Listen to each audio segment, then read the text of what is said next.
नमस्कार मंडळी, स्वागत आहे तुमचं शुभांगी बी ब्लॉग या चॅनलमध्ये. आपल्या चॅनलला जर तुम्ही सबस्क्राईब केलं नसेल ना, तर लवकर करून घ्या. तुम्हाला माझ्या चॅनलवर खूप छान छान अशा आणि डेली ब्लॉग्सच्या व्हिडिओ पाहायला मिळतील. तर असो, मागे डीमार्टला गेलो होतो ना, त्यावेळेस हे मक्याचे दाणे घेऊन आलेले. कारण आमचं असं आहे ना, आम्हाला अधूनमधून दिवसातून किंवा रोज का होईना असं चटपटीत काही ना काही खायला आवडतं आणि पॉपकॉर्न तर आमच्या आवडीचेच आहेत. आपण जर बाहेरून पॉपकॉर्न घेऊन आलो ना, ते आपण लगेच फिनिश करून टाकतो. पण आपल्याला जेव्हा खायचे असतात त्यावेळेस जर आपल्याला बनवायचे असेल ना, तुम्ही हे DMartमधलं मक्याच्या दाण्याचे पॅकेट घेऊ शकता किंवा बाहेरही दुकानामध्ये इझिली मिळून जातं. म्हणजे जेव्हा आपल्याला क्रेव्हिंग होते काही चटपटीत खाण्याची किंवा पॉपकॉर्न खाण्याची, आपण पटकन 10 ते 15 मिनिटात ना हे पॉपकॉर्न बनवू शकतो.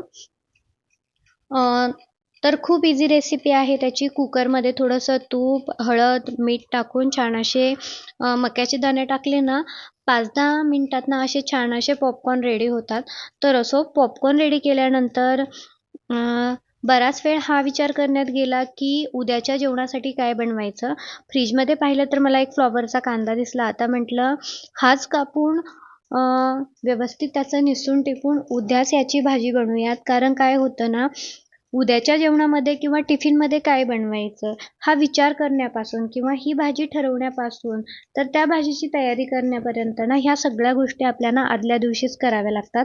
म्हणून छान असं हे व्यवस्थित निसून मी फ्रीजमध्ये ठेवून दिलं. त्यानंतर लगेचच मी संध्याकाळच्या जेवणाच्या तयारीला लागले.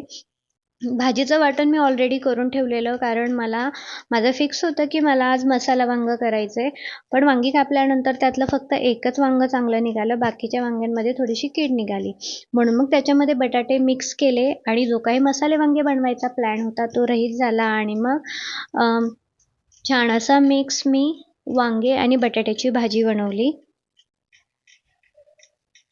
वाटण बनवलेलं होतं, घरचे मसाले टाकले, तेलामध्ये चांगली कढीपत्ता, जिरी मोहरीची फोडणी दिली आणि त्यानंतर तुम्ही पाहू शकता असे उभे काप केले होते मी आणि खूप छान भाजी झालेली ही. व्हिडिओ आवडला असेल तर चॅनलला नक्की सबस्क्राईब करा.